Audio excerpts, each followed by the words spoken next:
This is the first Jaguar to go over to electric power steering, and when that news dropped, the internet was rife with anger and rage.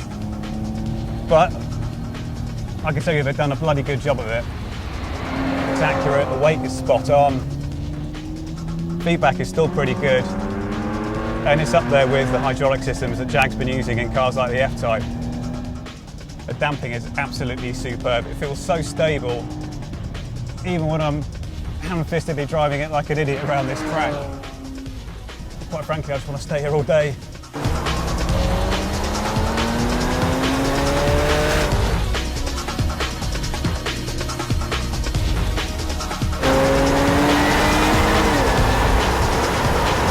The last time Jaguar made a car of this size was the X-Type, and I hated the X-Type.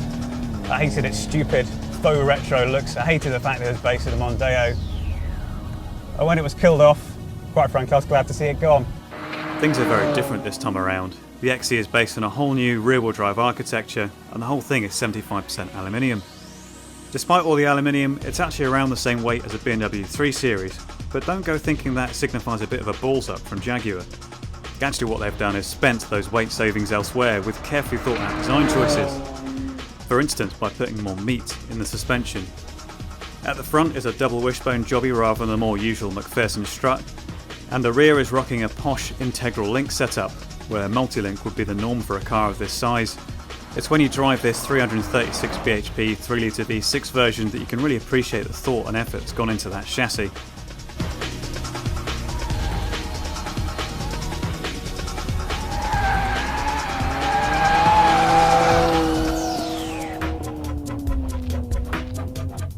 Yes, I know some people have likened that rear to that of an Audi A5, but you have to admit the overall package is very pretty indeed, a far cry from that old retro-styled X-Type. Just look at that sleek shape, the snarling grille and vents at the front, and on this V6 model, those gorgeous 20-inch rims. You just want to lick it, don't you? No, this is the big one. Would I have one over a BMW 3 Series? You know what? Yes, I would. It's as good if not better to drive than its arch rival, nicer inside and out, but most of all, it's something you might actually find yourself lusting after.